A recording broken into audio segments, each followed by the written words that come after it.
June 28, 1944. Dawn breaks over Normandy's hedgerows. 4 Tiger tanks each, a 68-ton steel fortress capable of destroying 5 Shermans, emerge from the morning mist, their 88mm cannons trained forward. In a foxhole barely wide enough for 2 men, a 23-year-old electrician from Pittsburgh stares at certain death with nothing but a spool of telephone wire and an impossible idea. In 3 minutes, physics will defeat engineering. In 3 minutes, one man's desperation will rewrite the rules of armored warfare forever. The story begins not in the chaos of battle, but in the methodical mind of a young man who never wanted to be a soldier. James Robert Mallister was born on March 14, 1921, in the Bloomfield neighborhood of Pittsburgh, Pennsylvania, a place where the sky ran orange from steel mill furnaces, and every father worked with his hands. His father, Robert Mallister Sr., operated a crane at the Jones & Laughlin Steel Company on the South Side. His mother, Eleanor, took in sewing to supplement the family income during the Depression years when the mills ran only 3 days a week.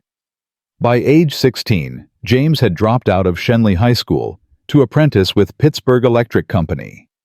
Not because he lacked intelligence, his teachers had marked him as exceptionally gifted in mathematics and spatial reasoning, but because his family needed the $12 weekly wage more than they needed his diploma.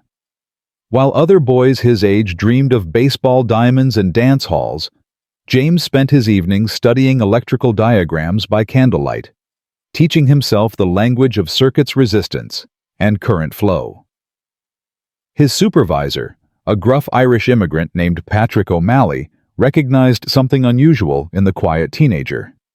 Most boys, O'Malley would later recall, they memorize the manual and call it learning. Jimmy, he'd stare at a junction box like it was telling him secrets. He'd see connections nobody else could see. By 1942, when the Selective Service notice arrived at the Mallister family's row house on Liberty Avenue, James had become one of the youngest master electricians in Pittsburgh. He was 21 years old, earning $45 a week, good money in wartime, and engaged to marry Catherine Murphy, the daughter of a foreman at the Homestead Steel Works. The war had other plans.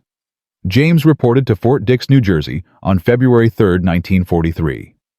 The Army, recognizing his technical skills, assigned him to the Signal Corps, with the expectation that he'd spend the war stringing communication lines well behind the front. But the meat grinder of North Africa and Sicily had depleted the infantry divisions faster than replacements could arrive.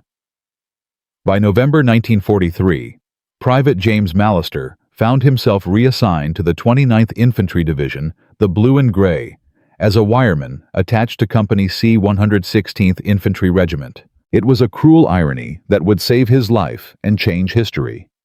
A man trained to connect became a soldier trained to destroy. The 116th Infantry had earned its nickname long before Mallister joined its ranks.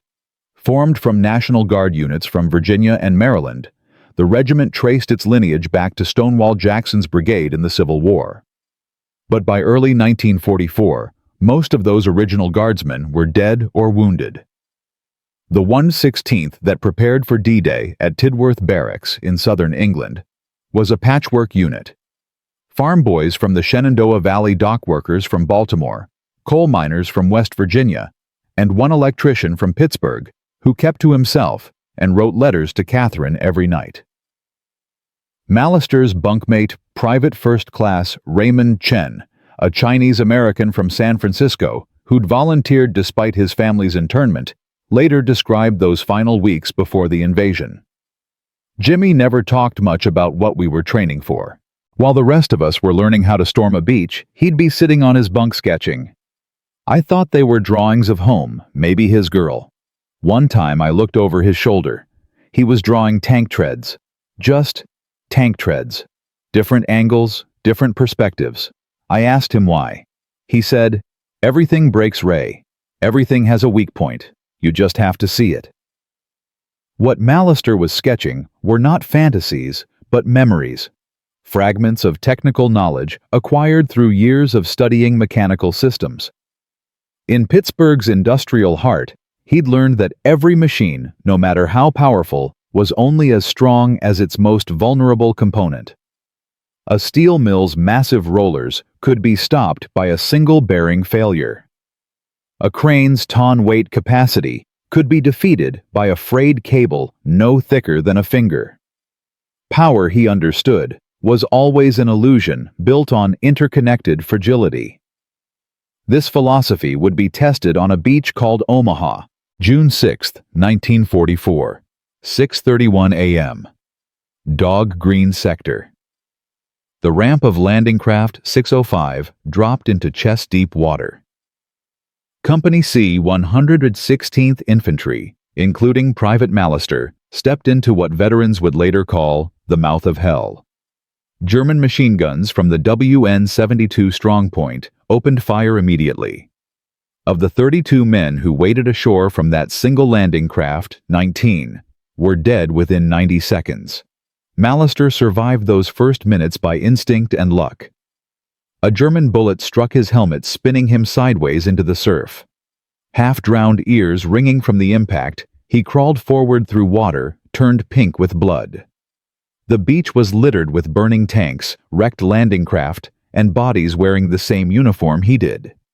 But it was what he saw at the seawall that would later save his life and others. Amidst the carnage, a Sherman tank from the 743rd Tank Battalion sat immobilized, its left track blown off by a mine. The crew had abandoned it, but the tank's engine still ran, smoke pouring from its exhaust. Mallister, seeking cover, pressed himself against its hull, and there in the shadow of that dying machine, his electrician's mind began to work. The Sherman's track hadn't simply broken, it had wrapped around the drive sprocket, creating a tangled knot of steel links that had locked the entire system solid. The tank's 500 horsepower engine was powerful enough to push 33 tons at 25 miles per hour, but all that force meant nothing once the mechanical advantage was lost. The track had become its own prison. "It's always the connection," Mallister would write to Catherine 3 weeks later in a letter that military censors heavily redacted. "Doesn't matter how much power you have if the parts won't talk to each other." The 29th Infantry fought inland, through the hedgerows of Normandy. The bocage, the French called it, those ancient field boundaries of earth and roots that turned every meadow into a fortress. Progress was measured in yards per day, paid for in casualties that mounted into the hundreds. On June 13th, near the village of Isigny-sur-Mer, Mallister's squad came upon a sight that would cement his obsession: a Tiger I tank abandoned by its crew. The Tiger I was mythology-made steel. Weighing 68 tons, armed with the legendary 88.8mm KWK-36 gun, and protected by armor up to 100mm thick on the frontal arc, it was the most feared weapon on any battlefield. Allied tankers had standing orders: if you see a Tiger, don't engage. Call for air support and withdraw. One Tiger could, and often did, destroy an entire company of Shermans before withdrawing unscathed. But this Tiger wasn't destroyed. It was simply stopped. While his squadmates searched the surrounding area for German stragglers, Mallister approached the abandoned behemoth with the careful reverence of a man approaching a sleeping dragon. He placed his hand on the armor still warm from the engine, and felt the residual vibration of machinery that had run until its fuel tanks went dry. He walked the perimeter, slowly studying every detail. The interleaved road wheel system, Schachtel-Laufwerk the Germans called it, was a masterpiece of engineering. Instead of the simple bogie suspension used on American and Soviet tanks, the Tiger employed overlapping road wheels that distributed its immense weight across a wider track, reducing ground pressure and improving mobility on soft terrain. But Mallister saw something the designers hadn't advertised: vulnerability. The overlapping wheels created gaps, narrow spaces between each wheel assembly, typically 3 to 4 inches wide. These gaps were necessary for the wheels to articulate over rough terrain, but they also represented potential failure points. Foreign objects, mudstones, vegetation could become wedged in these spaces. During the Russian winter, ice would form in the gaps, sometimes immobilizing Tigers completely until crews spent hours chipping away frozen debris. Mallister knelt beside the massive machine, his fingers tracing the spaces between wheels. His mind, trained by years of troubleshooting electrical systems, began to see patterns. A jammed wheel wouldn't just affect local mobility, it would transmit stress through the entire track system. If the track couldn't articulate smoothly, the drive sprocket would be forced to work against resistance. And if that resistance was strong enough, concentrated in the right place. "Mallister, get away from that thing!" Sergeant Howard Burke, a tobacco farmer from Virginia, shouted from 30 yards away. Engineers haven't cleared it yet, but Mallister had already found what he needed, not a weapon but a map of how power could be strangled by precision. He pulled a small notebook from his breast pocket, the same one where he sketched circuit diagrams, and began drawing. Not the entire tank, but the suspension system, the wheels, the track, the gaps. He measured distances by handspan, estimated clearances, noted angles of approach. "What the hell are you doing?" Corporal Michael Torres, a mechanic from Los Angeles, had joined him. "Learning," Mallister replied, not looking up from his sketching. Torres studied the Tiger with professional appreciation. "Beautiful machine. Too bad it's complicated as hell. Germans over-engineer everything. This thing probably needs a full maintenance crew just to keep it running." "That's the point," Mallister said quietly. "It's too perfect, too precise, which means—" An explosion cut him short. A German patrol had spotted their position. The squad scattered into the hedgerows, and the Tiger was forgotten in the chaos of survival. But Mallister kept the notebook. Over the following 2 weeks, as the 29th Infantry pushed toward St. Lo, Mallister's reputation among his squad mates shifted from the quiet wireman to something more unsettling. While others scrambled for cover during artillery barrages, he would study shell craters, measuring their depth and fragmentation patterns. When they captured a German supply dump, he spent his free time examining enemy equipment, not for souvenirs, but for weaknesses.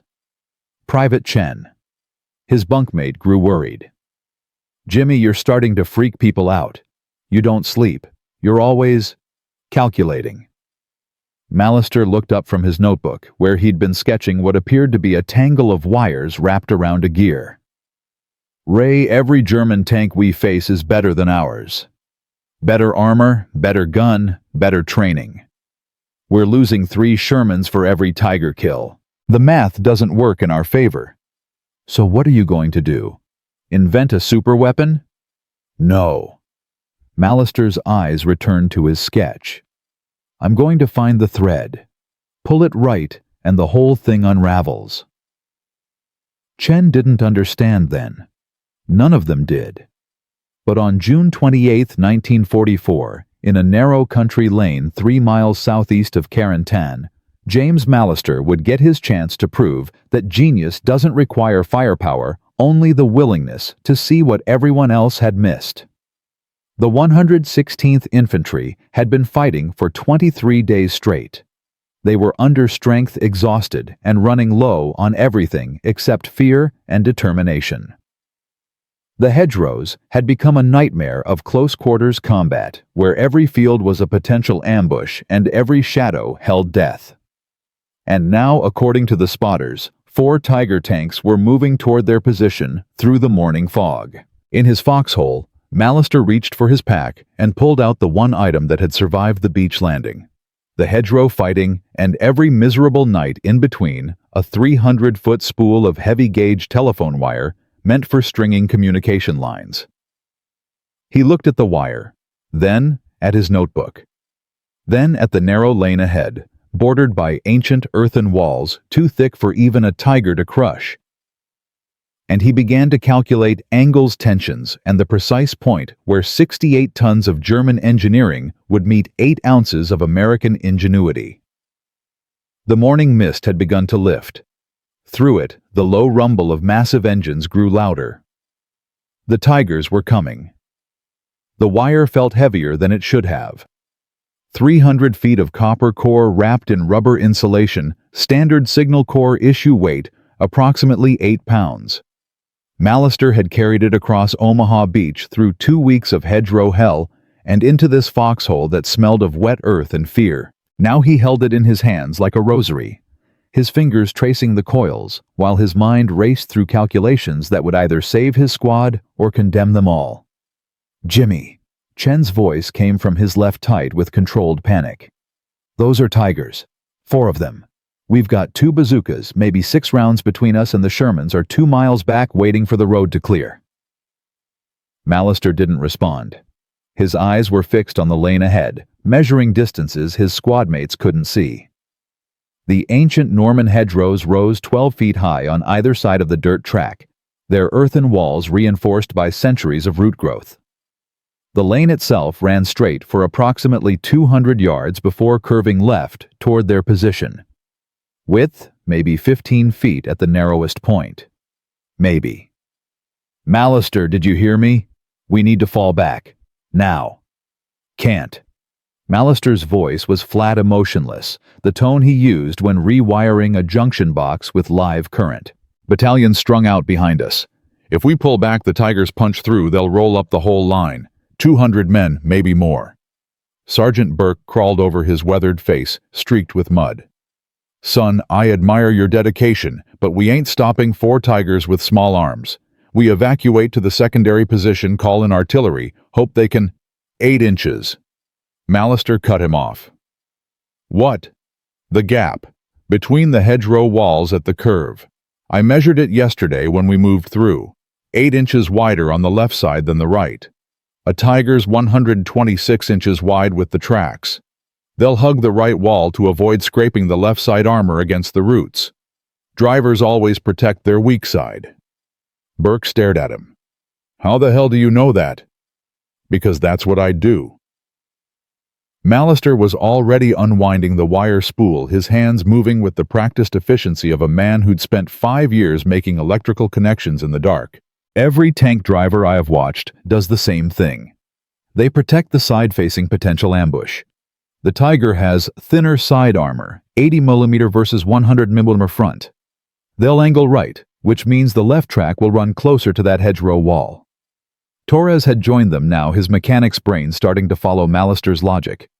"You're thinking about the suspension, the overlapping road wheels, the Schachtel-Laufwerk system." Mallister spoke faster now, words tumbling over each other. "I studied that abandoned Tiger near Isigny. The gaps between wheels are 3.2 inches, give or take.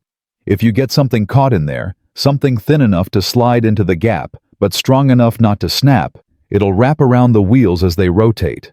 The whole track system will bind." Chen shook his head. "Jimmy, that's crazy. What are you going to catch it with? We don't have cable that strong. We don't have time to dig a trap. We don't—" "Wire." Mallister held up the spool. "Telephone wire. Tensile strength of 400 pounds. I string it across the lane at wheel height, 8 inches off the ground, tension it between those 2 posts." He pointed to a pair of weathered fence posts on either side of the track. "And when the first wheel hits it, physics does the rest." "Physics?" Burke's voice carried disbelief and desperate hope in equal measure. "Son, that's 68 tons of German steel moving at God knows what speed." "Doesn't matter." Mallister was already moving, crawling out of the foxhole with the wire spool. "It's not about stopping it with force. It's about tangling the mechanism. The Tiger's power becomes its weakness. The harder the engine pulls, the tighter the wire wraps.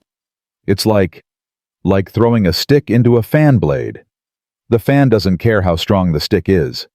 The fan just stops." Private Eddie Kowalski, a coal miner's son from Pennsylvania, who'd been listening silently, suddenly spoke up. "Like when a conveyor belt catches a piece of cable. Whole mine shuts down until you cut it out." "Exactly." Mallister met his eyes. "Exactly like that." Burke checked his watch. The rumble of engines was getting louder, maybe 400 yards out now. "How long to set it up?" 3 minutes, maybe 4. "And if it doesn't work?"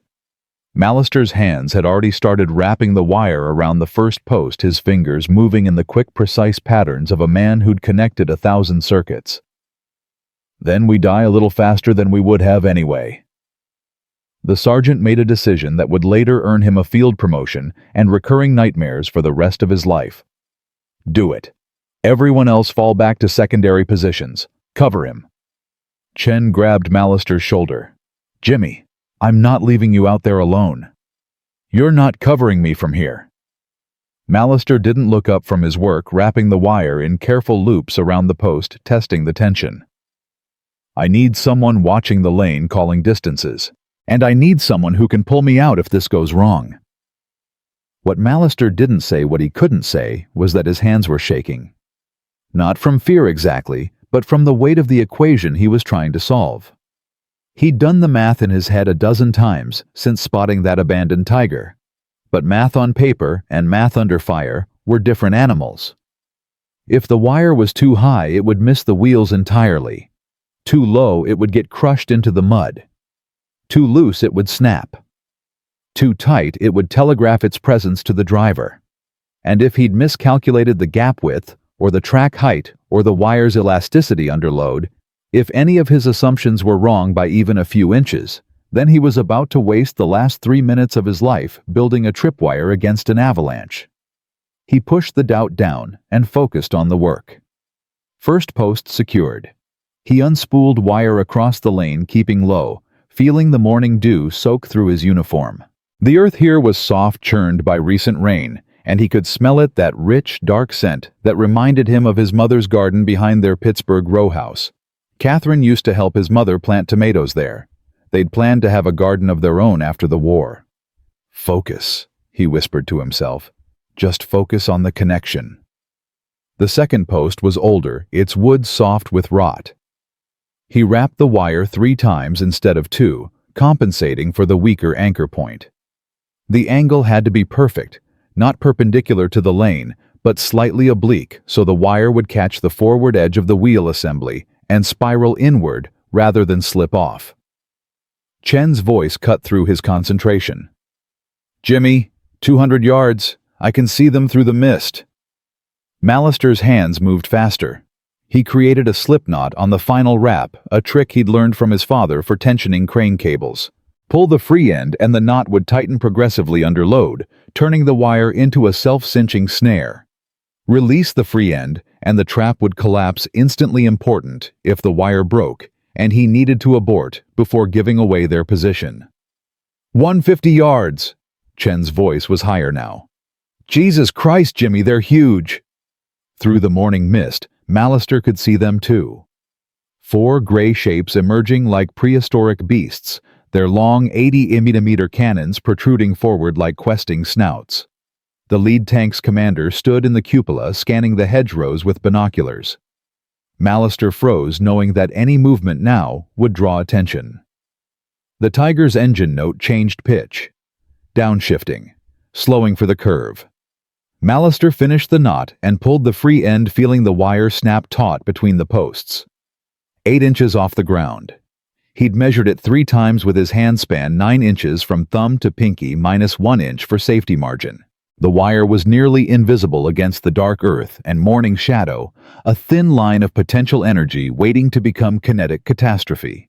He crawled backward toward the foxhole, never taking his eyes off the wire, watching for any sag or twist that might compromise the angle of contact.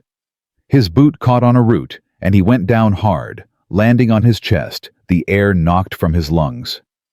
For a moment, he couldn't breathe, couldn't move, could only watch as the lead Tiger approached the curve, its left track exactly where he'd predicted it would be, hugging the right side of the lane. Chen yanked him into the foxhole by his collar. "I've got you. I've got you." Mallister gulped air, his chest burning. The Tigers were 70 yards out now. Close enough to see the Zimmerit anti-magnetic paste coating their hulls, the spare track links hung on the armor, the tactical numbers painted in white on the turrets. Close enough to see the machine gunner in the bow position, his MG-34 traversing slowly back and forth. "Will it work?" Torres whispered from the adjacent foxhole. Mallister wanted to say yes, wanted to project the confidence that officers always showed before sending men into fire.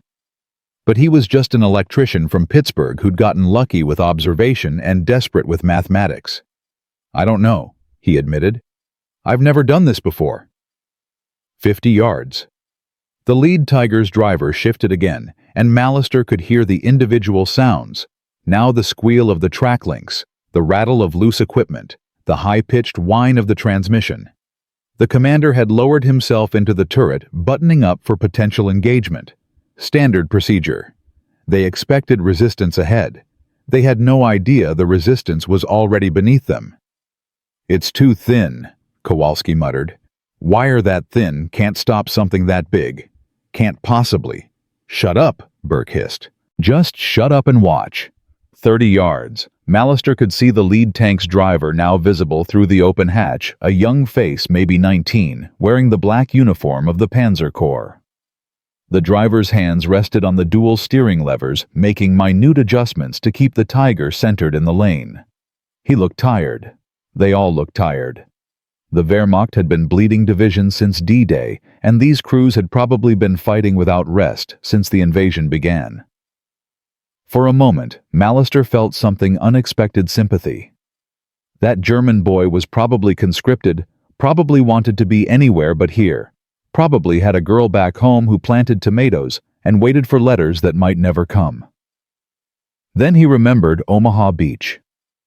Remembered the men from his landing craft who'd drowned in pink water. Remembered Private Tommy Henderson from Norfolk, who'd taken a machine gun burst across his chest while helping Mallister over the seawall. Remembered that war didn't care about sympathy, only about mathematics and who calculated fastest. 20 yards. The wire remained invisible in the morning shadow, stretched taut between the posts like a spider's silk, waiting for prey. "Come on," Chen whispered. "Come on." 15 yards. The Tiger's bow dipped slightly as it entered the curve, the suspension compressing to absorb the uneven ground. The left track was running exactly where Mallister had predicted, within inches of the hedgerow wall protecting the vulnerable side armor. 10 yards. Mallister could feel his heartbeat in his temples, in his fingertips, in the base of his skull. Every calculation he'd made was about to be tested against 68 tons of reality, and there was no way to know if he'd gotten it right until the moment of contact. 5 yards. The Tiger's driver made a final adjustment, steering slightly left to clear a rut in the road. The movement saved the tank from the wire and damned it in the same instant. The left track's forward road wheel hit the wire at precisely 8.3 inches above ground level. Mallister would later calculate this from the contact mark on the wheel. The wire didn't snap. Instead, it behaved exactly as copper core under tension should. It bent, stretched, and began to wrap around the wheel's circumference as the track rotated forward. 1 rotation. The wire spiraled inward, sliding into the 3.2-inch gap between the first and second road wheels. 2 rotations. The wire cinched tighter, the slipknot doing its job, increasing tension exponentially with each revolution. 3 rotations. The wire reached maximum elasticity, 400 pounds of tensile strength, distributed across decreasing radius and locked solid between the wheel assemblies. The Tiger's left track seized. The sound was unlike anything Mallister had ever heard, a mechanical scream of tortured steel, as 68 tons of forward momentum met immovable resistance in a system designed for smooth articulation. The track stopped rotating while the drive sprocket continued to turn, creating a catastrophic torque differential that transmitted shock through every mechanical linkage. The Tiger lurched, left its right track still pulling forward, beginning a slow, inevitable pivot. Black smoke erupted from the engine compartment as the Maybach HL230 P45 engine redlined its 700 horsepower, trying to overcome a physical impossibility. The driver must have realized something was wrong because the engine note changed, dropping RPMs trying to disengage, but the damage was done. The tank ground to a halt at a 15-degree angle across the lane, completely blocking the narrow passage. Its turret began to traverse, searching for targets, but the main gun couldn't depress far enough to target the foxholes at close range. Behind the lead Tiger, the second tank commander stood in his cupola, trying to understand why his column had stopped. The lane was too narrow to maneuver around the disabled vehicle. The hedgerows were too thick to climb. They were trapped in a fatal geometry, four of the most powerful tanks ever built, rendered impotent by 15 feet of dirt track and a wire that cost the U.S. Army approximately 35 cents. "Holy Mother of God," Burke breathed. It worked. It actually worked. But Mallister wasn't celebrating. His mind was already 3 moves ahead, seeing the next equation that needed solving. The Tigers were stopped, but not destroyed. The crews would bail out or try to reverse. They had maybe 90 seconds before the Germans adapted to their situation. He grabbed Burke's arm. "Radio. We need artillery on this position right now. The Tigers can't move forward, but they can still reverse out if..." The lead Tiger's turret hatch opened. The commander emerged frantically, waving at the tank behind him, shouting orders in German that Mallister couldn't understand, but whose meaning was universal. "Back up! Back up! Torres!" Mallister yelled. "The bazooka target the second tank's tracks before it can reverse." Torres was already moving the rocket launcher braced on his shoulder. The shaped charge warhead wasn't designed to penetrate a Tiger's frontal armor, but tracks were vulnerable. He fired. The rocket spiraled across the 100 yards, separating them from the second Tiger, and struck its right track assembly, detonating in a shower of sparks and shrapnel. The track didn't break.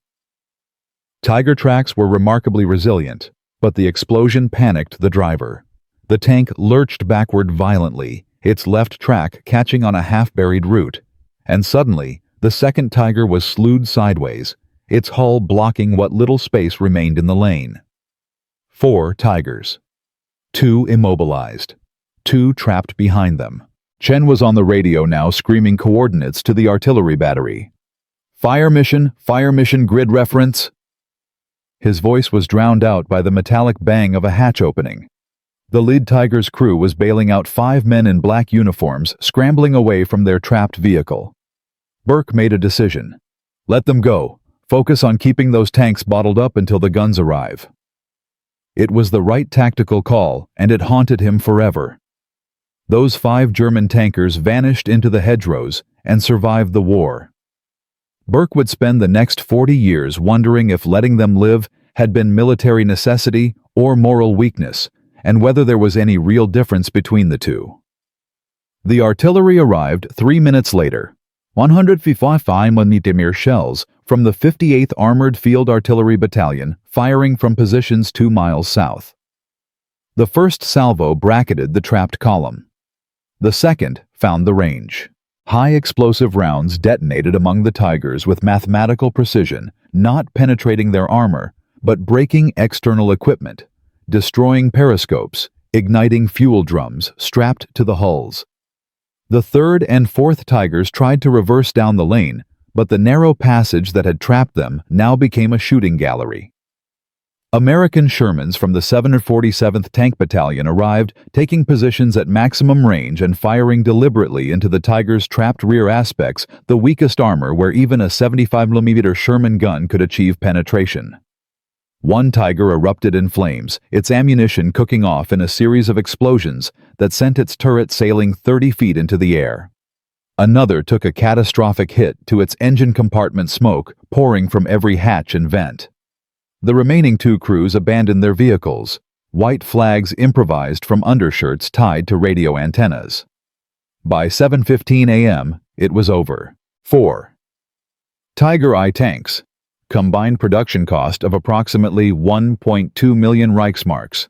Combat value, immeasurable, neutralized by field artillery and medium tanks they should have annihilated.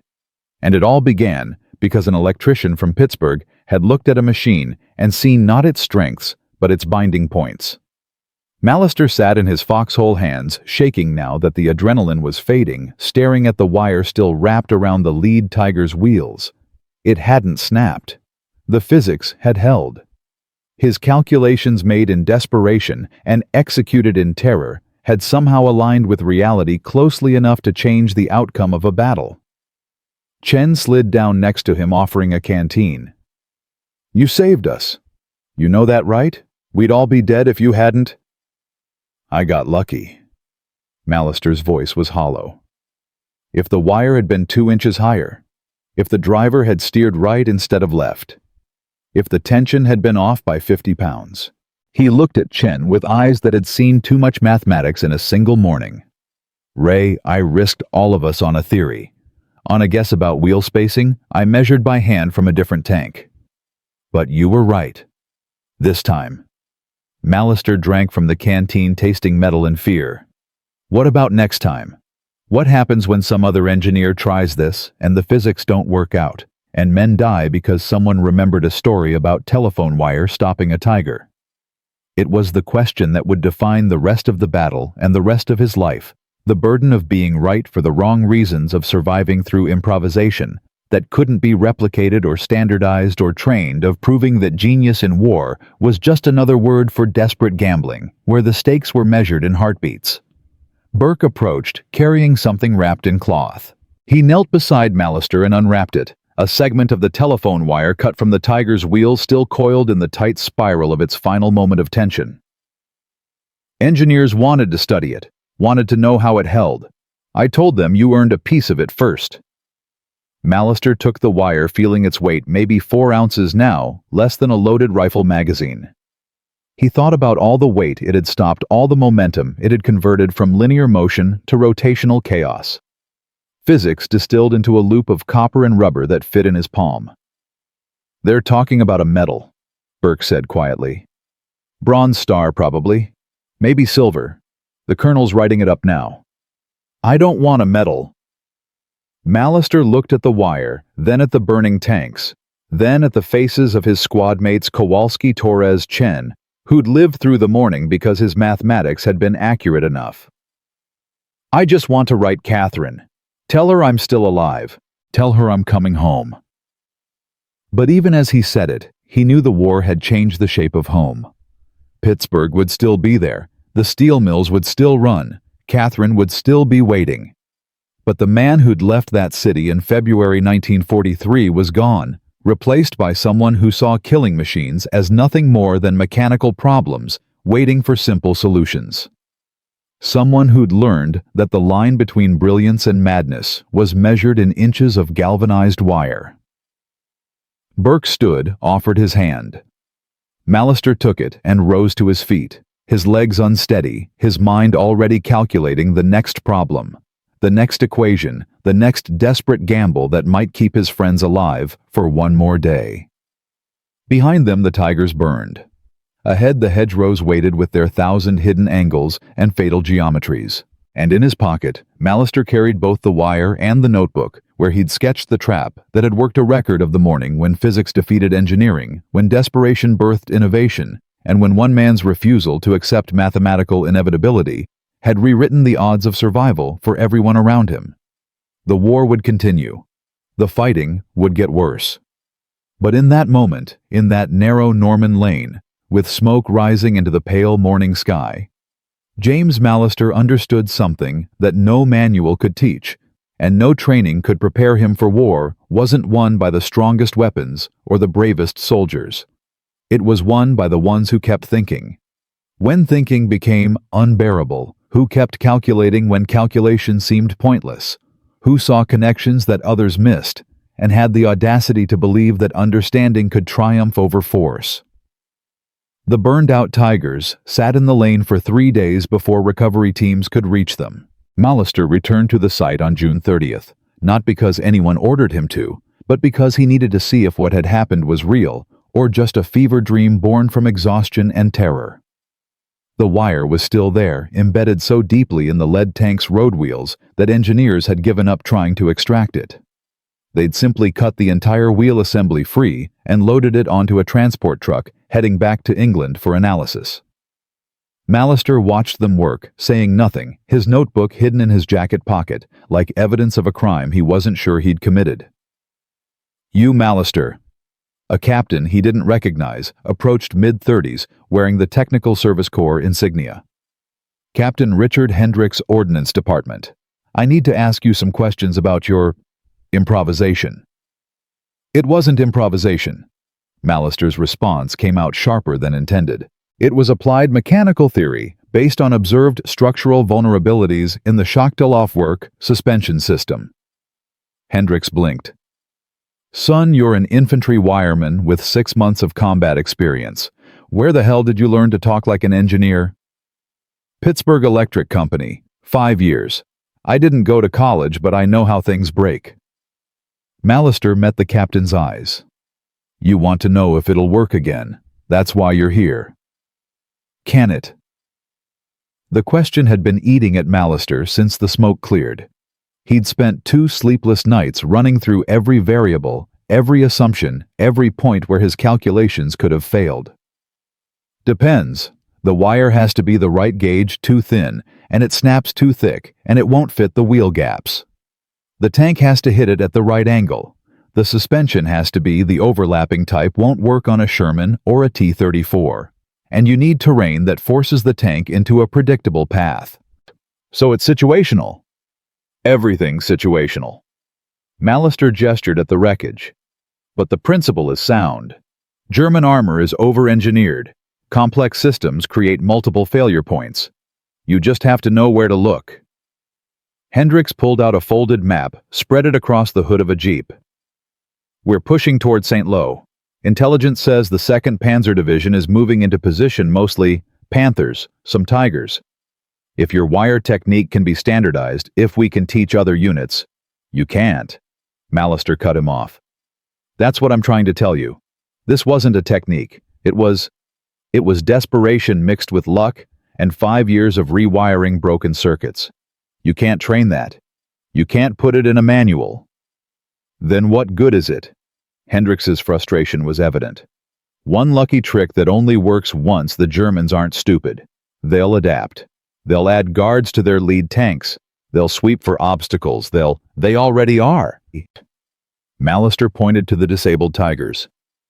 Look at the tow cables. See how they're wrapped different on the 3rd and 4th tanks. The crews were already preparing to recover disabled vehicles before we even engaged them. They knew they'd take casualties. They built redundancy into their doctrine because their equipment is too valuable to abandon. Hendricks studied the tanks with new understanding. So they're trapped by their own superiority. No, they're trapped by the economics of total war. Mallister's voice dropped.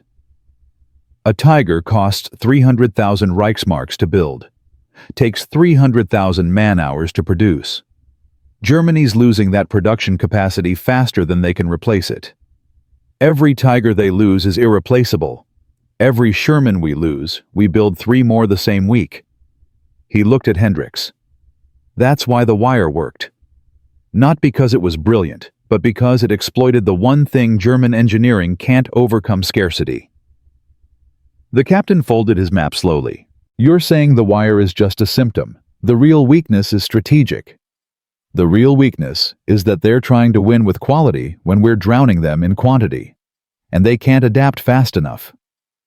Mallister pulled out his notebook, flipped to a page covered in sketches. But here's what worries me.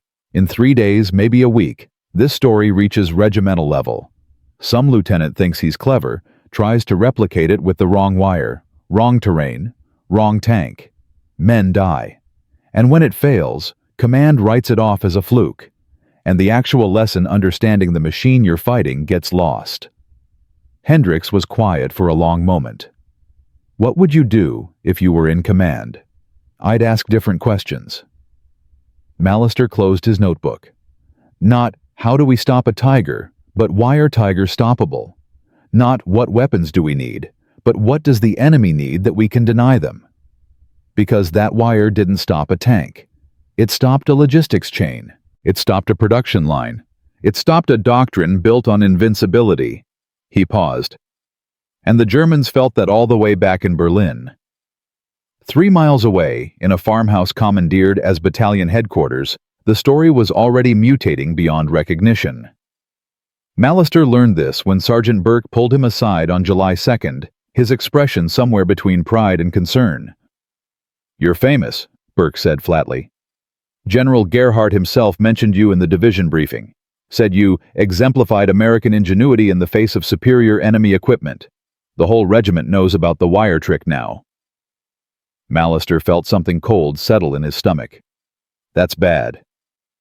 Bad, son, you're a hero. They're talking about putting you on war bond tours, getting your picture in the papers back home. Sarge, listen to me. Mallister grabbed Burke's arm. If this story spreads, some kid with a spool of wire and a death wish is going to try it against a Panzer IV at the wrong angle and get his whole squad killed. Or worse, the Germans hear about it and start modifying their tactics. Add wire cutters to their lead tanks, sweep protocols, anything that neutralizes the advantage. His grip tightened. The only reason it worked was because they didn't expect it. You make it famous, you make it useless. Burke studied him. You really don't want the recognition. I want to stay alive. I want my squad to stay alive. And I want to go home to Catherine without having blood on my hands from kids who died trying to be me. Too late. Burke's voice was gentle, but firm. The Bronze Star's already approved. Captain Hendricks filed a report with Ordnance. You're in the system now, Jimmy. Best you can do is control the narrative. That night, Mallister wrote 2 letters. The first was to Catherine, 6 pages of cramped handwriting, most of which the censors would black out, but the core message remained, I did something that saved lives.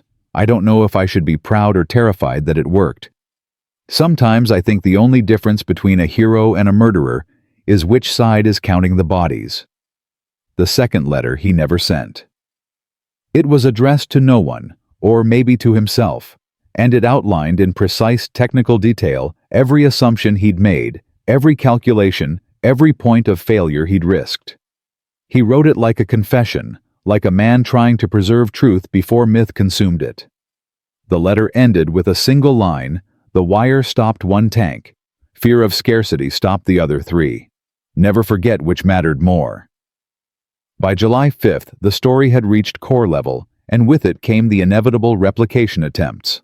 1st Company of the 175th Infantry tried stringing wire across a road near Pont-Hébert, hoping to catch German armor moving south. They used communications wire 22-gauge instead of Mallister's heavier 14-gauge. The wire snapped on contact with a Panzer IV, and the enraged tank crew machine-gunned the position, killing 2 soldiers and wounding 4 others. 2nd Battalion, 115th Infantry, tried a variation using steel cable scavenged from a crashed glider. The cable was strong enough, but too thick to fit the wheel gaps. It caught on the hull's underside instead, dragging noisily and alerting the crew to the trap. The tank backed up the infantry position was compromised, and 3 men died in the retreat. By July 10th, 5 separate failed attempts had resulted in 18 casualties. Divisional command quietly discouraged further experimentation. The official line became, the Mallister incident was an exceptional circumstance requiring specific conditions unlikely to be replicated. But the damage was done. German intelligence had captured prisoners who talked about the wire that stops tigers. By July 15th, Wehrmacht armor units across Normandy received tactical bulletins. Watch for thin obstacles at wheel height, deploy infantry screens ahead of armored columns in restricted terrain. Assume American desperation will manifest in unconventional weapons. Mallister learned about the failures on July 12th, when Hendricks returned to the front. The captain looked like he'd aged 5 years in 2 weeks. 18 men, Hendricks said without preamble. 18 casualties trying to repeat what you did. Command wants me to interview you, figure out what they're missing. They're missing the point. Mallister was cleaning his rifle. The repetitive task helped him think. They saw the wire and thought it was the weapon. It wasn't. The weapon was understanding. Understanding the machine, understanding the terrain, understanding the moment when those things intersected. He looked up. You can't package understanding into a manual. You can't train someone to see what I saw in 3 minutes of preparation time. Then what do I tell them? Hendricks's frustration boiled over. That genius can't be systematized, that we should just hope for more lucky wiremen. Tell them to stop building weapons and start building mechanics. Stop asking, how do we kill tigers? And start asking, why do tigers die? Mallister set down his rifle. Every tank I've seen destroyed in this sector, every single one failed, because something broke.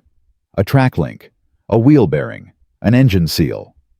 Not because we hit them with bigger guns, but because they couldn't maintain their equipment under field conditions. So you're saying we should just wait for them to break down? I'm saying we should understand that they're already breaking down.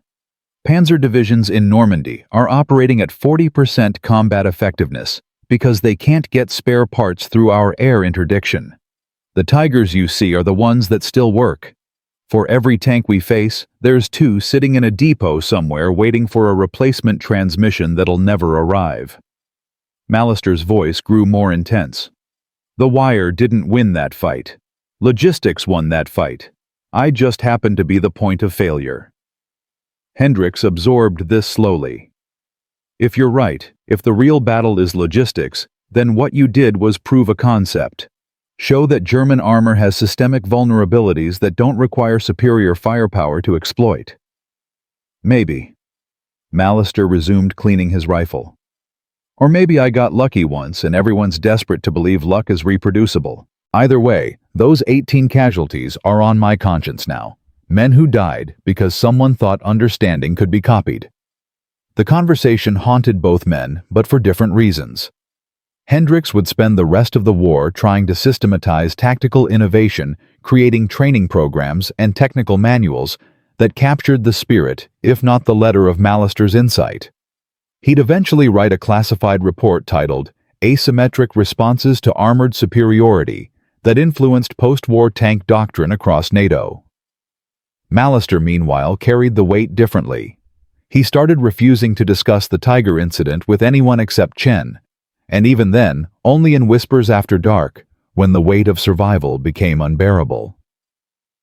"You know what keeps me up?" Mallister asked one night in mid-July, both men sharing a foxhole near St. Lo. "It's not that the wire worked, it's that I believed it would work. I risked our entire squad on a theory I'd never tested, based on measurements I'd made by hand from a different tank. What if the wheels had been spaced wider? What if the wire had been brittle from the cold? What if... But it wasn't." Chen interrupted. "You calculated right. You observed right. You understood right. This time." Mallister's voice cracked. "Ray, I'm terrified that someone's going to order me to do it again, to take another impossible shot based on incomplete information and desperation. And next time the math won't work out. Next time it'll be us burning inside a tank trap that failed." Chen was quiet then. "That's not just you, Jimmy. That's every soldier in this war. Every time we move forward, we're gambling that the intelligence is right, that the artillery is accurate, that the enemy didn't shift positions. The only difference is you're smart enough to see the equation. Seeing it doesn't make it hurt less." "No," Chen agreed. "But it keeps us alive a little longer. And in this war, that's all anyone can ask for." The conversation ended there, but its echo continued through the rest of July and into August as the 29th Infantry ground its way through the bocage. Mallister's reputation preceded him, now the wireman who stopped Tigers, the electrician who thought like an engineer, the private who saw what officers missed. It made him valuable and vulnerable in equal measure. On August 3rd, during the division's push toward Vire, a young lieutenant fresh from West Point specifically requested Mallister for his platoon. "I need someone who thinks creatively about obstacles," the lieutenant explained. "Someone who can improvise when doctrine fails." Mallister declined. Burke covered for him, citing combat fatigue, but the real reason was simpler. Mallister understood that his value wasn't in repetition, but in the singular moment when observation, desperation, and mathematics had aligned. Trying to recreate that moment was like trying to catch lightning you just got burned. But the war didn't care about his reluctance. On August 7th, his squad encountered a German roadblock near the town of Mortain.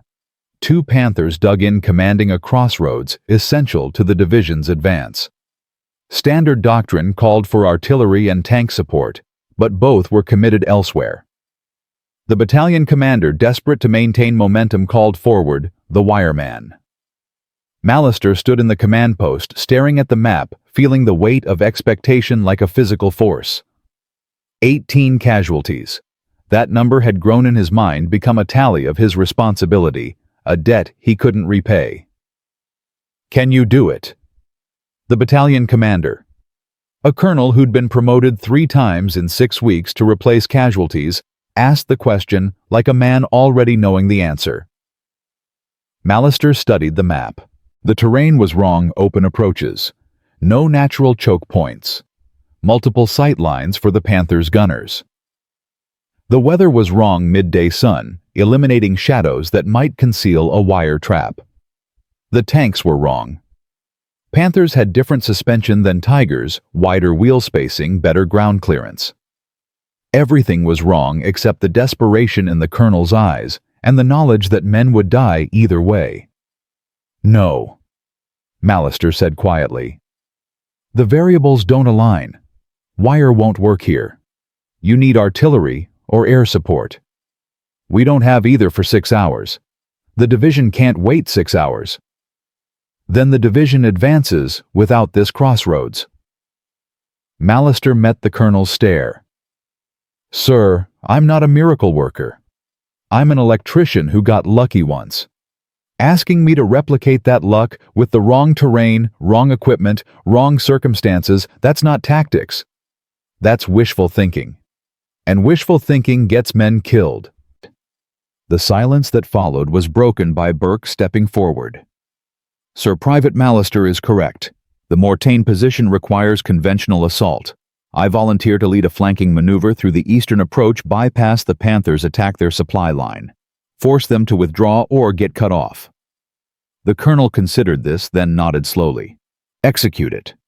"But Mallister," he turned back, "your evaluation just saved me from making a costly mistake. That's worth as much as stopping a tank."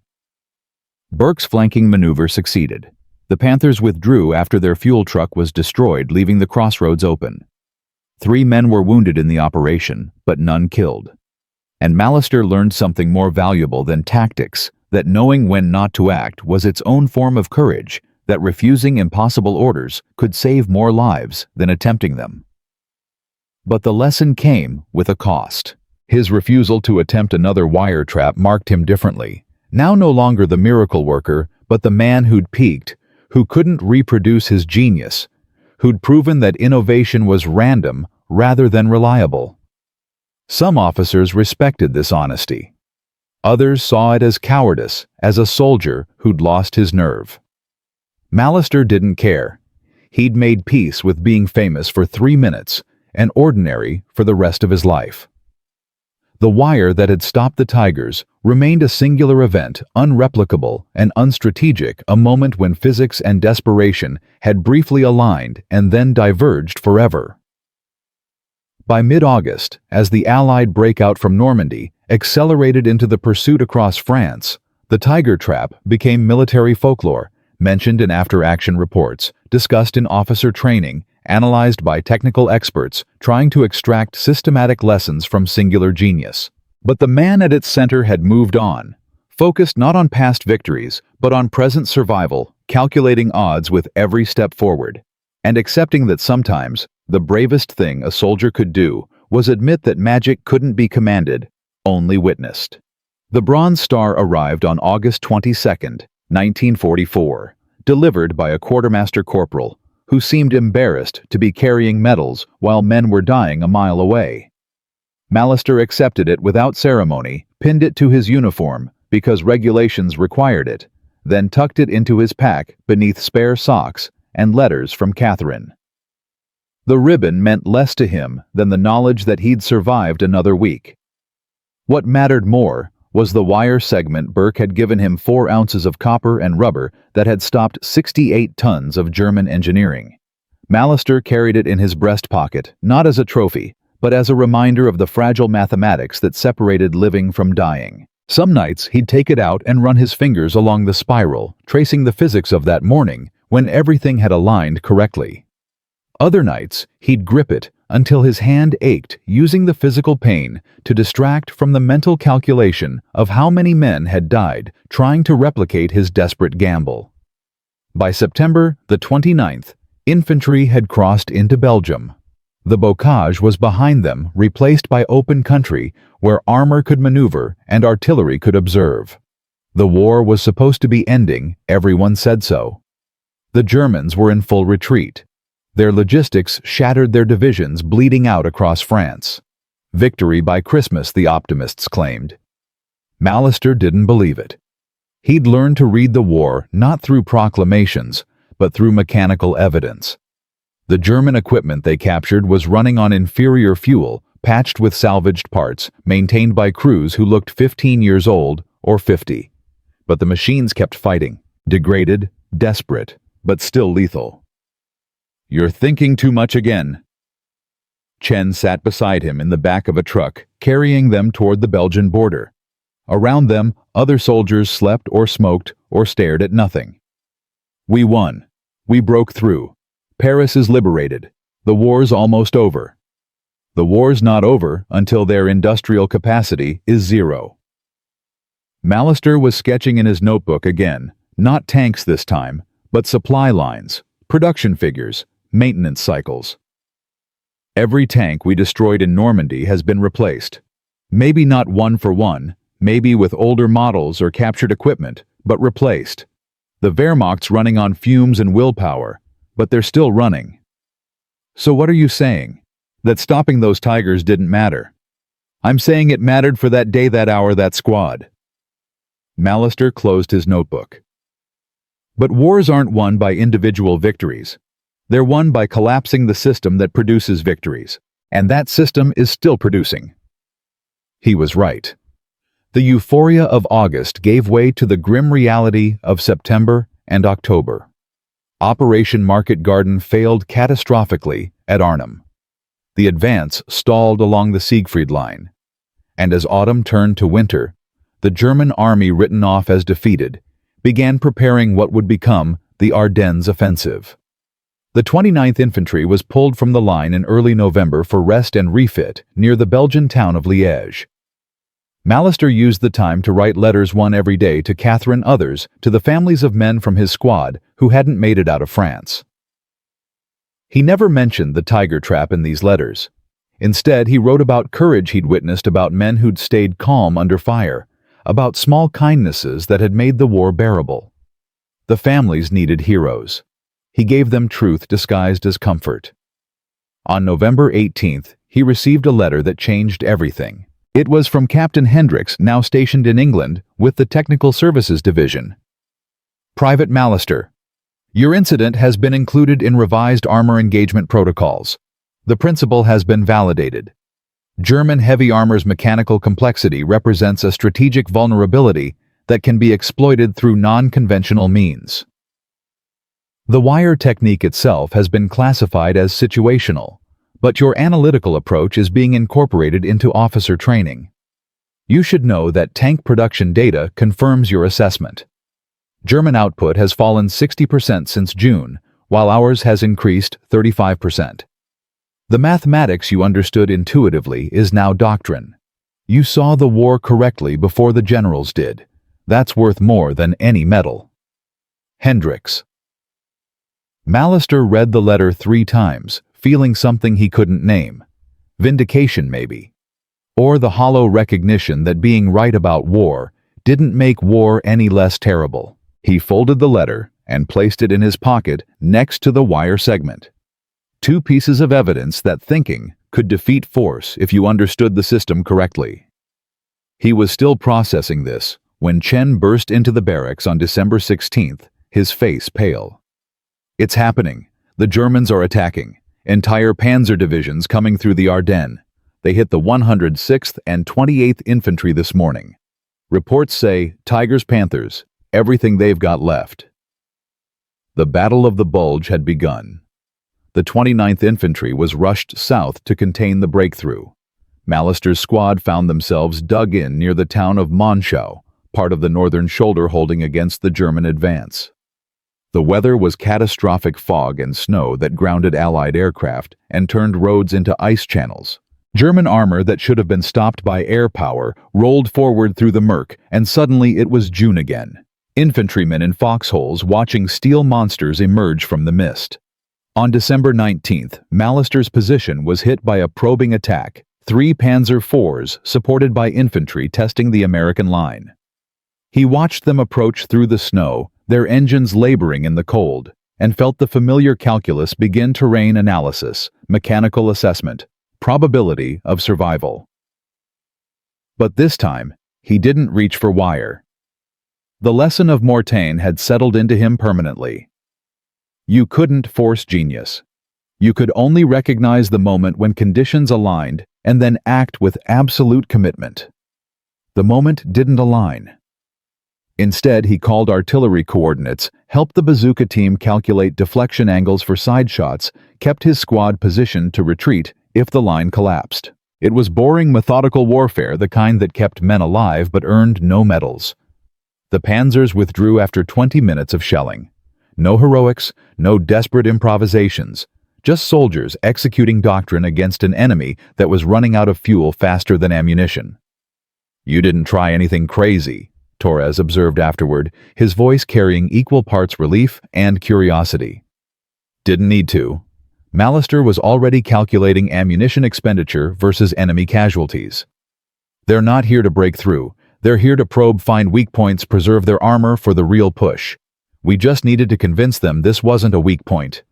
"How'd you know that?" "The spacing. 3 tanks, 200 yards between each. That's reconnaissance formation, not assault formation. They were gathering intelligence, not taking ground." Mallister looked at Torres. "The wire trap worked because I understood what the Tigers needed to do. This worked because I understood what the Panzers didn't need to do." It was the evolution of his thinking from disrupting machines to reading intentions, from tactical innovation to strategic comprehension. The war had taught him that destroying tanks was less important than understanding why tanks attacked when they withdrew, what their presence revealed about enemy capabilities and limitations.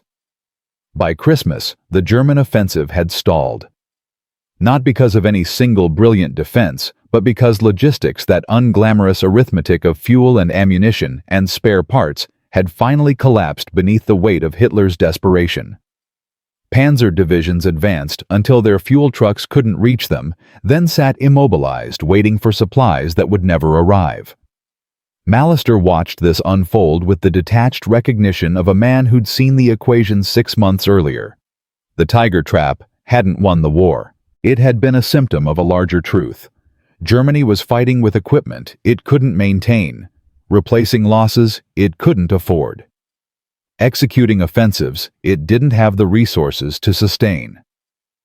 On January 7, 1945, the bulge was officially closed. The 29th Infantry began the long push toward Germany, and Mallister began counting days until the war ended, or he died, whichever came first. The crossing of the Rhine came in March. Mallister was there on a pontoon bridge under artillery fire, watching American armor flow east into Germany proper. Among the tanks were newer models Pershings, with 90mm guns designed specifically to fight Panthers and Tigers on equal terms. The technological gap was closing, not because American engineering had caught up, but because German industry had fallen behind. "We're winning," Burke said, watching the armor column. He'd been promoted to staff sergeant after Mortain wore his stripes like scar tissue. "Actually, truly winning." "We won in June," Mallister replied. "This is just confirmation." They found the Tiger production facility in April, near the town of Kassel. The Henschel factory that had built the tanks Mallister had studied, trapped, analyzed. Allied bombing had reduced it to rubble, but the infrastructure remained: the massive assembly halls, the precision tooling, the quality control stations. American intelligence teams cataloged everything, and Mallister accompanied them because someone remembered he was the Tiger guy.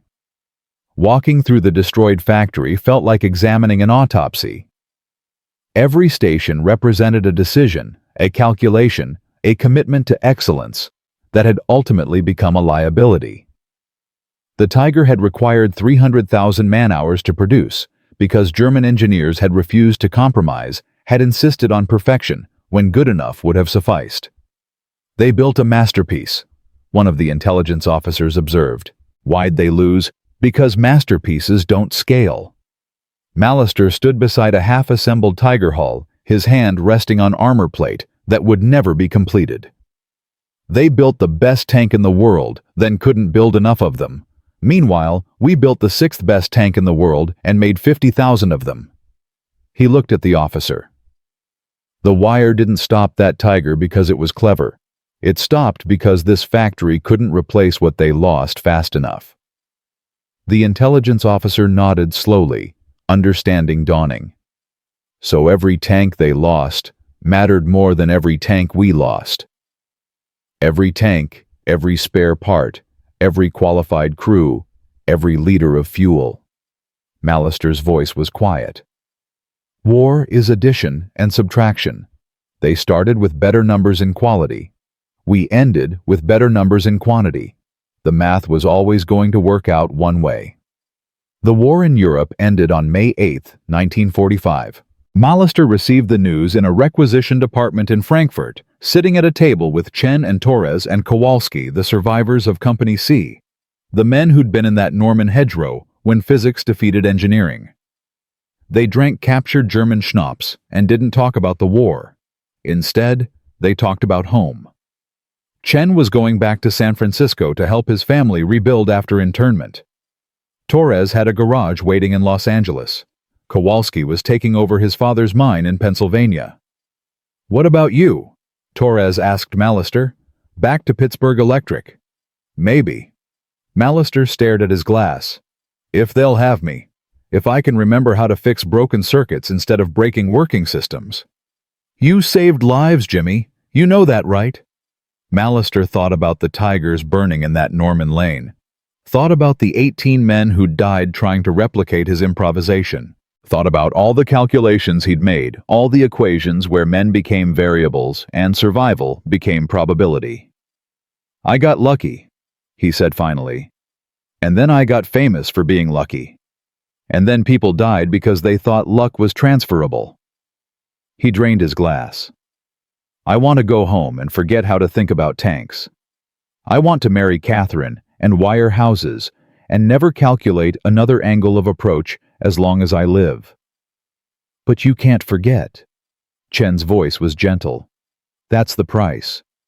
You saw something nobody else saw, and now you'll always be seeing it.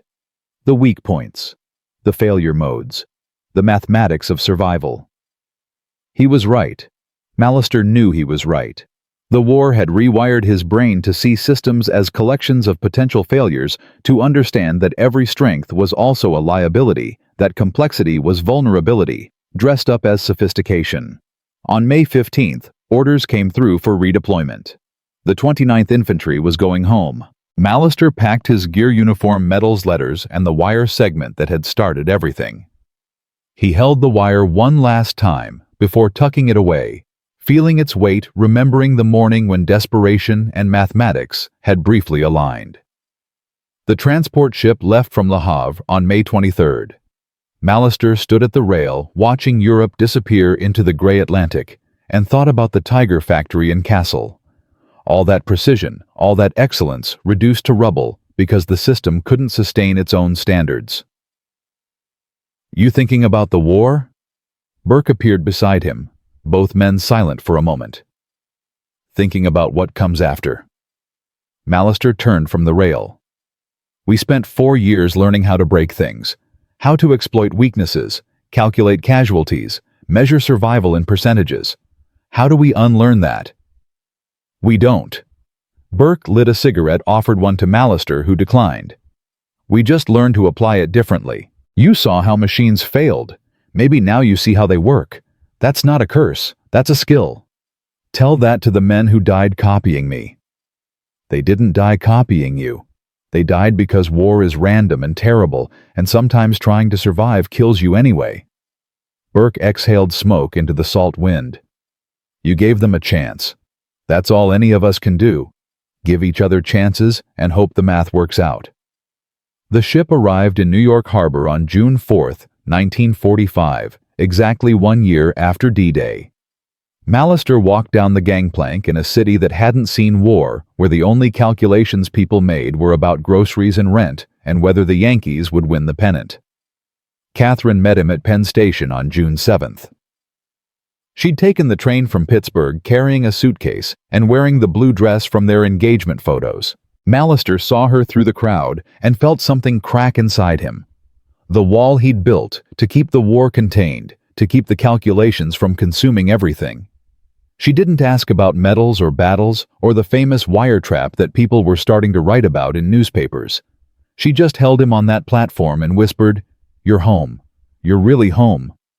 And for the first time since June 28, 1944, James Mallister allowed himself to believe that maybe he could stop calculating survival and start living again.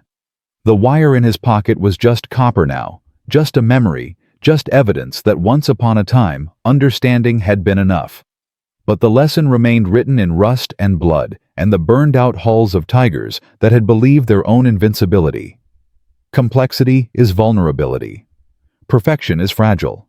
And sometimes the simplest answer, a wire, a calculation, a refusal to accept certain death, is the only answer that matters.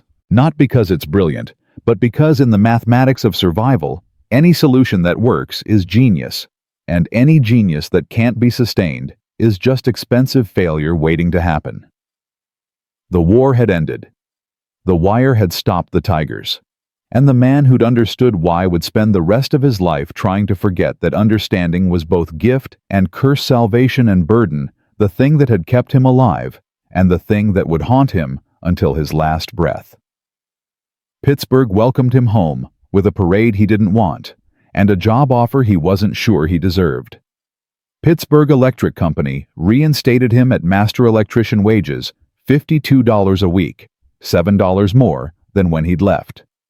The company president shook his hand at a ceremony Mallister endured with gritted teeth, saying something about American ingenuity and the spirit that wins wars. All Mallister heard was the silence between words, the space where 18 dead men should have been mentioned but weren't. He married Catherine on July 14, 1945, in a small church in Bloomfield. Burke came, and Chen traveled from San Francisco, and Torres drove up from his new garage in Los Angeles. They were the only wedding guests who understood why the groom flinched when a car backfired outside during the vows, why he gripped Catherine's hand like she might disappear if he loosened his hold. That night, in the small apartment they'd rented on Liberty Avenue, Catherine found the wire segment in his jacket pocket. "What is this?" She turned it over in her hands, seeing only corroded metal, not understanding the weight it carried. Mallister almost lied. Almost said it was scrap a souvenir, nothing important. But Catherine had waited 3 years for him to come home. Had written letters when mail service was uncertain, had kept his photograph on her nightstand through every dark morning when telegrams arrived for other families. She deserved truth, even if truth was ugly. That's the wire that stopped the tigers. He sat on the edge of their bed, suddenly exhausted. 4 ounces of copper that held 68 tons of German steel, long enough for artillery to destroy it. I've been carrying it since June 44 because... He trailed off, unsure how to finish. "Because you're afraid you'll forget." Catherine sat beside him, still holding the wire. "Or because you're afraid everyone else will." "Both." "Neither." Mallister took the wire from her hands, feeling its familiar contours. "Because 18 men died trying to do what I did. Because I got famous for being desperate and lucky, and fame turned into doctrine, and doctrine got people killed. Because every time I think about throwing this away, I remember that those men are dead, and I'm here, and I don't know if that's justice or just more mathematics." Catherine was quiet for a long moment. Then, "James Robert Mallister, you listen to me. You didn't kill those men. The war killed them. You gave your squad a chance when they had none, and they lived. That's all anyone can do, give people chances. The wire didn't make you special. Understanding when to use it did, and understanding when not to, that made you wise." He wanted to believe her. Spent the next 40 years trying to believe her. Some days it worked, most days it didn't. Mallister returned to work on July 23rd, climbing utility poles and rewiring junction boxes. His hands remembering the patterns of electrical work, the way his mind couldn't forget the patterns of war. His co-workers treated him carefully at first, aware of his medals and his newspaper fame, but he deflected questions about combat until they stopped asking. He wanted to be ordinary again, wanted his greatest achievement to be completing a circuit on time and under budget. But the war wouldn't let him go. In September 1945, the Army's Historical Division contacted him requesting an interview for their official records. He drove to Fort Meade on a Saturday, sat across from a captain with a notepad, and tried to explain how physics and desperation had intersected for 3 minutes in a Norman lane. "Walk me through your thinking," the captain said, "when you decided to use the wire." "I didn't decide. I calculated." Mallister struggled to articulate what had been pure instinct in the moment. The Tiger suspension system, the overlapping wheels created gaps, 3.2 inches give or take. I'd measured them on an abandoned tank near Isigny. The gaps were necessary for articulation, but vulnerable to foreign objects. Wire of the right gauge could lodge in those gaps and bind the track system under rotational force. Why did you think the wire would hold tensile strength? 400 pounds for 14-gauge communications wire. That's not enough to stop a Tiger by force, but it didn't need to. The tank's own momentum did the work. The harder the engine pulled, the tighter the wire wrapped. It was a mechanical lock, disguised as a tripwire. The captain wrote this down, then looked up. Other units tried to replicate your technique. Most failed. Some resulted in casualties. Do you know why it worked for you, but not for them? Mallister had anticipated this question, had been dreading it. Because I understood the specific machine I was facing, the specific terrain I was using, and the specific moment when those variables aligned. The others tried to apply a technique when they needed to understand a principle. You can't train understanding. You can only train observation and hope people learn to think. So it wasn't reproducible. Nothing in war is reproducible. Not really. You can standardize tactics, but you can't standardize conditions. The wire trap worked once because everything aligned. Trying to force that alignment, that's what got men killed. The captain closed his notepad. That's not what command wants to hear. They want weapons, not philosophy. Then they're asking the wrong questions. Mallister stood to leave. The wire didn't win that fight. Understanding why Tigers fail won that fight. You want to replicate success. Teach soldiers to read machines, not to memorize tricks. The interview was filed away in military archives, and Mallister thought that would be the end of it. He was wrong. In March 1946, he received a letter from the Ordnance Department. Captain Hendricks had been promoted to major and was leading a study on asymmetric responses to armored threats. They wanted Mallister to consult reviewed German tank designs, analyze failure modes, help develop training materials for the next war. Mallister declined. Wrote back explaining he was an electrician, not a military analyst, and his contribution had been circumstantial luck, rather than systematic expertise. Hendricks responded with a letter that Mallister kept in his desk drawer for the rest of his life. Jim, you're wrong about luck. What you did in Normandy wasn't luck, it was pattern recognition under pressure. You saw what trained engineers missed, because you weren't looking at the tank as a weapon, you were looking at it as a machine. That perspective is exactly what the military needs as we transition to peacetime. We're studying Soviet armor now, trying to understand their design philosophy, their manufacturing tolerances, their maintenance requirements.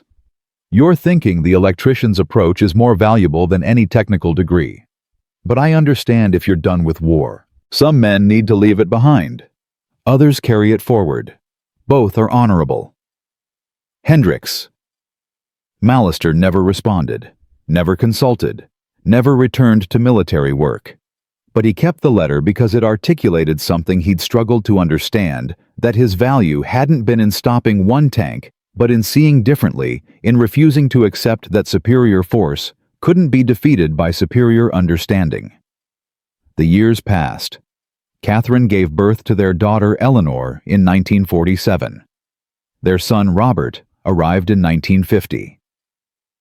Mallister worked his way to senior engineer at Pittsburgh Electric, spent his evenings coaching Little League, his weekends maintaining the small garden behind their house, where Catherine grew tomatoes, and he tried not to calculate the structural integrity of the fence posts.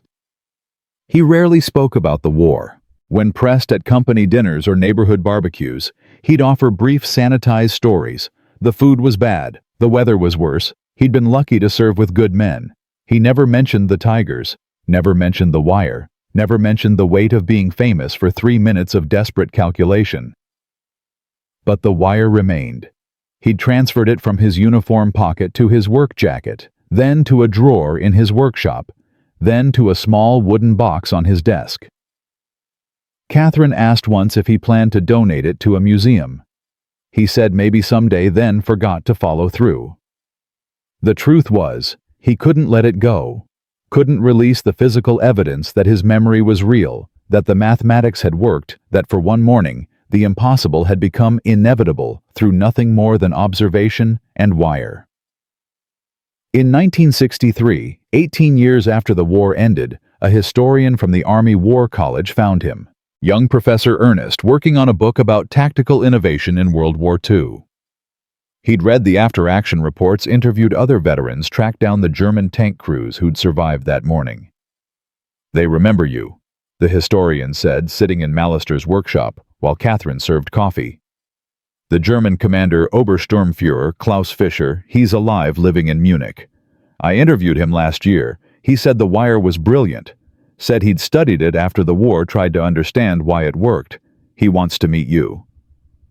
Mallister felt something cold settle in his chest. Why? Because he said you beat him fairly. Said you saw what he hadn't seen, exploited what he'd taken for granted. He said, and I'm quoting here, "That American understood my tank better than I did." I don't want to meet him. Mallister set down his coffee cup. I don't want to talk about understanding or innovation or tactical brilliance. I did what I had to do to keep my squad alive. That's all. That's everything. The historian leaned forward. Mr. Mallister, what you did matters beyond that one fight. The principle you demonstrated that superior technology has inherent vulnerabilities that shaped post-war tank doctrine for NATO and the Warsaw Pact. The Soviets designed the T-54 with simplified suspension specifically to avoid the Tiger's weakness. The Americans made the M60 modular for field repair. Your wire trap didn't just stop 4 tanks. It changed how nations think about armored warfare. Then maybe I made things worse. Mallister's voice was sharp. Maybe I just gave people new ways to kill each other more efficiently. Or maybe you proved that thinking defeats force. That understanding is a weapon more powerful than any gun. The historian pulled out a photograph, grainy black and white, showing the lead Tiger with wire still embedded in its wheels. This photograph is in armor schools in 6 countries. They study it. They teach it. Your name might not be attached, but your thinking is. Mallister stared at the photograph. After a long moment, what happened to the 18? The 18. The men who died trying to copy what I did. The soldiers who thought understanding could be replicated with technique. Does your book mention them? The historian hesitated. I wasn't aware of. Of course not, because they're not interesting, they're not innovative, they're just casualties of people thinking genius is transferable. Mallister stood. Your book can say whatever it wants about tactics and doctrine and changing warfare. But you make sure you make absolutely sure that people know the wire trick only worked once, that trying to force it cost lives, that the real lesson isn't about stopping tanks, it's about understanding when understanding is enough and when it's just educated gambling. The book was published in 1965. It dedicated 3 pages to the Tiger trap, included the photograph, mentioned the failed replication attempts and their cost. The dedication read, "To those who understood and to those who tried to understand and paid the price." Mallister never read it. Heard about it from Chen, who'd bought a copy and mailed him the relevant pages with a note. "Jimmy, they got it right. They understood what you understood. That's something. In 1974, the Army opened the National Infantry Museum at Fort Moore, Georgia. Among the exhibits was a small display case containing a segment of wire corroded twisted labeled communication wire used by PFC, James Mallister, 29th Infantry Division, to immobilize German Tiger I tank Normandy, June 28, 1944. They'd asked Mallister to donate his piece. He'd agreed, finally ready to let someone else carry the weight. The ceremony was small. Burke attended, now retired from a career in county administration. Torres flew in from Los Angeles, where his garage had expanded to 3 locations. Chen sent his regrets. His health was failing. He wrote, but his spirit was there. Mallister stood before the display case, looking at the wire through glass, and felt something release inside him. The wire was no longer his burden. It belonged to history now, to the collective memory of people who studied war to prevent it, or win it, or understand it. His responsibility was done. Catherine took his hand. "How do you feel?" "Lighter," he admitted. "Like I've been carrying a conversation for 30 years, and someone finally arrived to continue it." He died on October 3, 1989, at age 68, from complications of emphysema, a lifetime of working around industrial chemicals finally catching up. The obituary in the Pittsburgh Post-Gazette mentioned his Bronze Star, his career at Pittsburgh Electric, his surviving family. A small paragraph noted his role in an innovative defensive action in Normandy, but provided no details. The story had been absorbed into history. Its edges softened, its complexity reduced to a footnote. But the wire remained at Fort Moore behind glass, silently teaching anyone who stopped to read its label that war is not won by force alone. That understanding is a weapon that sometimes the simplest solution, if you're desperate enough and smart enough and lucky enough, can defeat the most sophisticated threat. The display case stands there still. Visitors walk past, some pausing to read, most moving on to more dramatic exhibits. The wire doesn't look like much, 4 ounces of corroded copper and rubber, the kind of thing you'd throw away while cleaning a garage. But for those who understand its story, for those who recognize what it represents, it remains what it always was: evidence that human ingenuity applied precisely at the moment of maximum desperation can stop the most fearsome machine ever built. Not through greater force, not through superior technology, but through observation, calculation, and the refusal to accept that overwhelming odds mean certain death. Through the understanding that every strength is also a weakness, every complex system has a simple failure mode, and every impossible situation contains one wire, one thread, one connection, one moment, where applied intelligence changes everything. James Mallister understood this on a morning in Normandy when death approached in the form of gray steel and 88mm guns. He understood it when he wrapped copper around fence posts and gambled his squad's survival on tensile strength and mechanical binding. He understood it when he refused to replicate the trick at Mortain, knowing that wisdom sometimes means accepting limitations rather than forcing previous success. And he understood it on his deathbed when Catherine asked if he had any regrets. His answer, whispered through oxygen-starved lungs, became the last lesson of a man who'd stopped 4 tigers with telephone wire. "I understood one machine on one morning. That was enough. That was everything. Don't let anyone tell you it was more than that or less." The wire rusted. The man died. But the principle endures, that thinking defeats force, that understanding is survival, and that sometimes the difference between catastrophe and triumph is measured not in firepower, but in the willingness to see what everyone else has missed, and the courage to act on that vision when the cost of failure is absolute.